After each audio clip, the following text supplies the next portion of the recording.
தெளிவு குருவின் திருவேணி காண்டல், தெளிவு குருவின் திருநாமம் செப்பல், தெளிவு குருவின் திருவார்த்தை கேட்டல், தெளிவு குரு குரு சிந்தித்தல் தானா. இந்த மகா சிவராத்திரி திருவிழாவிற்கு அந்தமான் சிவலோகத்திற்கு வருகை தந்திருக்கும் அனைத்து அடியார் பெருமக்களையும் வருக வருகவென்று வரவேற்கிறோம். முழு இரவும் இயல் இசை நாடகம் எனும் முத்தமிழ் கொண்டேற்றும் பல நிகழ்ச்சிகளை கண்டுகளிக்கவிருக்கிறீர்கள். இன்று இரவு முழுவதும் இறைவனின் நாமம் ஒன்றே நமது நாவிலும் மனதிலும் ஒலிக்க வேண்டும் என்று கேட்டுக்கொண்டு இன்றைய நிகழ்ச்சியாக முதலில் கணபதி ஸ்துதிக்கு நடனமாட வருகிறார் சிவனருள் செல்வி கனிஷ்கா.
மிகவும் அழகாக நடமாடிய கனிஷ்காவிற்கு பலத்த கைத்தட்டல் கொடுக்கலாம் தானே. நன்றி நன்றி. செல்வி கனிஷ்காவை மீண்டும் ஒருமுறை பலத்த கைத்தட்டலுக்கு நடுவில் அவளை அன்போடு அழைக்கிறோம். கனிஷ்கா.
வேதமாயதியே முதல் தனைய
அருமை, மிகவும் அருமையாக நடனமாடிய கனிஷ்காவிற்கு உங்களது கைத்தட்டல் மீண்டும் ஒரு முறை அவருக்கு உற்சாகத்தை கொடுக்கும்.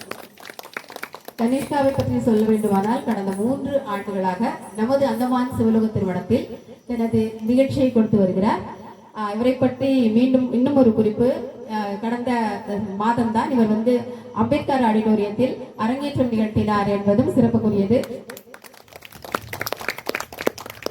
இங்கு அழகாக நடனமாடிய கனிஷ்காவிற்கு பரிசு வழங்க அழைக்கிறோம் சிவவனிதா சிவனடியார்.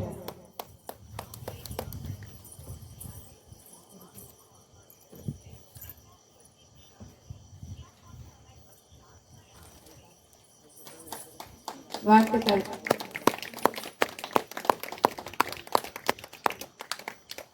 நன்றி.